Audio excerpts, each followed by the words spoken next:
नमस्कार, मैं हूं आपके साथ नेहा मेहता और आप देख रहे हैं हमारा खास कार्यक्रम मातृभूमि, जिसमें आज हम जानेंगे पंचायती राज व्यवस्था के बारे में और समझेंगे कि कैसे इसे मिला संवैधानिक दर्जा।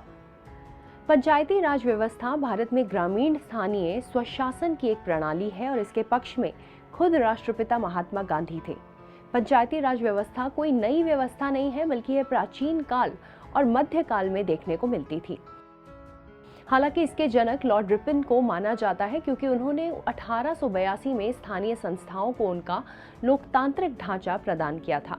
पंचायती राज का तात्पर्य स्वशासन से है और वह व्यवस्था शासन के विकेंद्रीकरण की बात करती है। साधारण शब्दों में इसे इस तरह से देखा जा सकता है कि अगर देश के किसी गांव की हालत जर्जर है तो उस गांव को सशक्त बनाने के लिए ग्राम पंचायत सही कदम उठाएगी, जिसका मतलब है कि शासन या फिर सत्ता को एक स्थान पर केंद्रित करने के बजाय उसे स्थानीय स्तरों पर विभाजित किया जाएगा।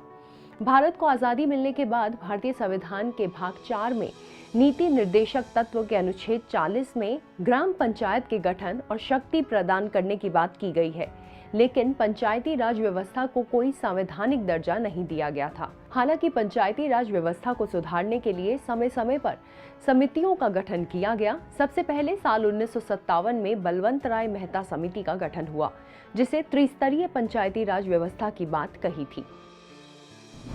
त्रिस्तरीय पंचायती राज: ग्राम स्तर पर स्वशासन यानी कि ग्राम पंचायत, ब्लॉक स्तर पर शासन पंचायत समिति, जिला स्तर पर स्वशासन जिला परिषद।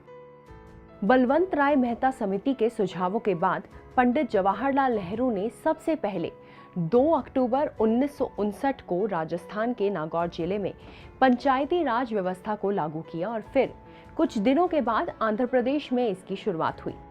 हालांकि पंचायती राज व्यवस्था को शुरुआती दिनों में ज्यादा सफलता नहीं मिली, जिसके बाद 1977 में अशोक मेहता समिति ने अपनी रिपोर्ट पेश की, जिसमें उन्होंने द्विस्तरीय स्वशासन की बात कही, लेकिन देश में चल रही अस्थिरता के कारण इसे लागू नहीं किया गया था। द्विस्तरीय पंचायती राज व्यवस्था: मंडल स्तर पर मंडल पंचायत, जिला स्तर पर जिला पंचायत। इसके बाद पीवी के राय समिति ने 1985 में 4 स्तरीय पंचायती राज व्यवस्था का सुझाव दिया: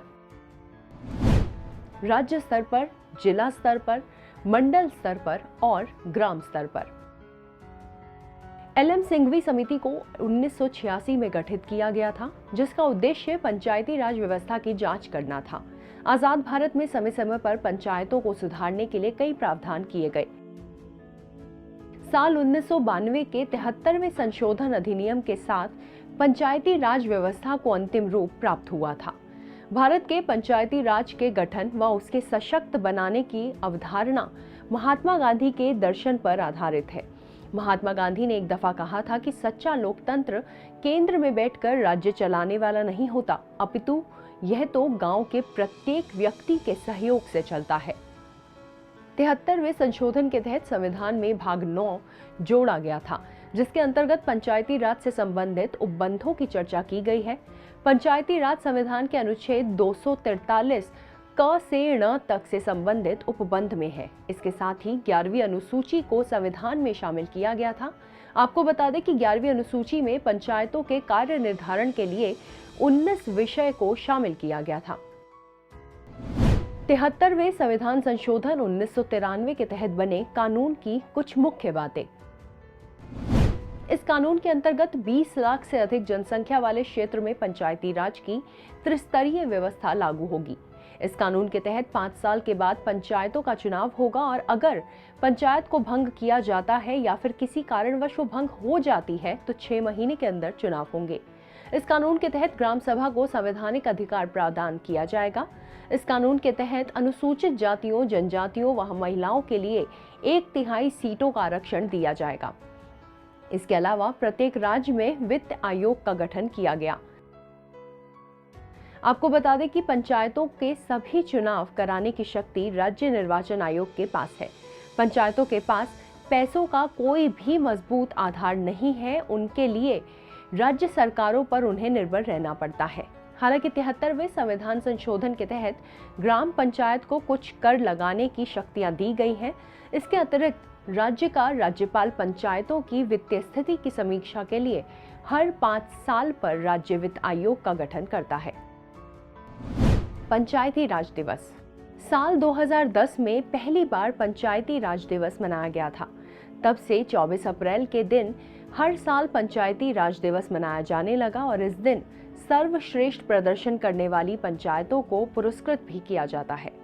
आज के इस एपिसोड में इतना ही। अगले एपिसोड में ऐसी ही एक और प्रेरणादायी कहानी के साथ हम फिर से हाजिर होंगे। तब तक के लिए धन्यवाद। अगर आप भी लेना चाहते हैं देश दुनिया की तमाम जानकारी तो आज ही सब्सक्राइब करें हमारे चैनल को।